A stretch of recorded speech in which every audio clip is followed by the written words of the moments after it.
साहब। बीपीएससी 70वीं के PT exam को लेकर हम लोग सासाराम में रेल रोको कार्यक्रम में आए। रेल रोको कार्यक्रम पूरे बिहार में चल रहा है, लगभग सभी जिला में यह कार्यक्रम हो रहा है। ऐसे में हम लोग सासाराम रेलवे परिसर में आए थे। एसडीएम साहब है, इंस्पेक्टर साहब है और बड़े बड़े साहब लोग यहाँ आए हुए हैं।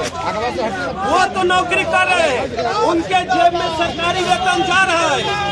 जो हमारे जैसे बेरोजगार नौजवान हैं, जो हमारे जैसे तैयारी करने वाले छात्र नौजवान हैं, उनको इस एग्जाम में जो अनियमितता के कारण रद्द हो गई है, जान देना पड़ रहा है। आप सोचिए सोनू के परिवार पर क्या बीत रहा होगा। वो लड़का सुसाइड कर लिया।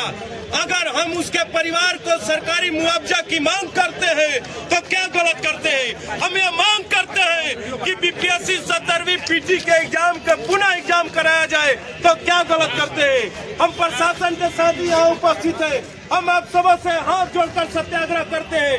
जरा उस गर्दनी बाग में छात्रों के बारे में सोचिए, जो कम्बल और किताब लेकर तैयारी कर रहा है और सरकार से लड़ रहा है। हम सब सासाराम में जाइएगा तो कई कोचिंग संस्थान में बीपीएससी की तैयारी करने वाले छात्र हैं। ऐसे में वो रेलवे स्टेशन आने से डरते हैं। क्यों? क्योंकि आप केस कर देंगे, क्यों? क्योंकि आप लाठीचार्ज कर देंगे।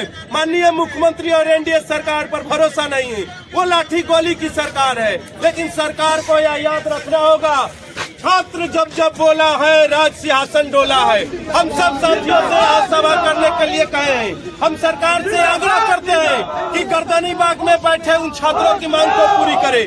सरकार यह अनाउंस करे कि बीपीएससी 70वीं की एग्जाम सभी सेंटरों पर पुनः की जाएगी, ताकि हम लोग भी अपना झंडा बैनर लेकर वापस चले जाए और पटना के गर्दनी बाग में बैठे वो छात्र भी अपना अनशन छोड़कर वापस चले जाए।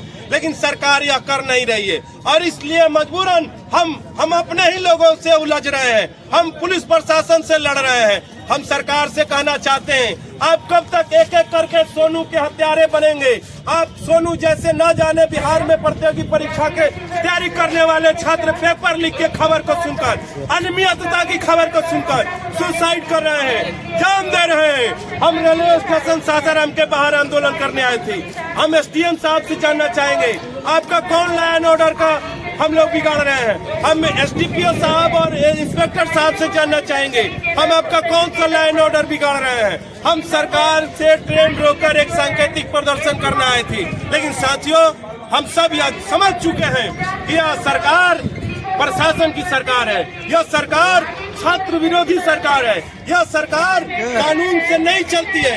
यह सरकार में विरोध की आवाज को दबाया जाता है, विरोध की आवाज को खत्म किया जाता है। इसलिए हम लोगों ने तय किया है कि प्रशासन के साथी अपने जगह पर और हम सब अपने जगह पर आज यहीं पर सभा करेंगे, आज यहीं पर बैठेंगे और सासाराम रेलवे परिसर में ही आज हम लोग बैठेंगे। तो साथियों, एक एक करके हम सभी वक्ताओं को बुलाएंगे जो हमारे इस आंदोलन में साथ रहे हैं। आप सब उन वक्ताओं को सुनिएगा और हर एक के मांग पर विचार करिएगा और जो भी आपके पत्रकार साथियों के माध्यम से सरकार तक आवाज पहुंचाने का काम करेंगे, तो सरकार इन सभी हमारे जो वक्ता हैं उनको भी सुनकर सरकार संजीदगी से ले। हमारा मकसद राजनीति करने का नहीं है। वोट का बारी आएगा, आप जिसका मन उसको दे देना, लेकिन जब छात्रों की बारी है तो छात्रों पर राजनीति नहीं होनी चाहिए। और हम हाथ जोड़कर नीतीश कुमार जी से कहते हैं कि ये छात्र भी आपके लोग हैं, आपके वोट के लोग हैं। हम सबसे आग्रह करते हैं, जो भी एनडीए सरकार में बैठे हुए नेता और पदाधिकारी लोग हैं,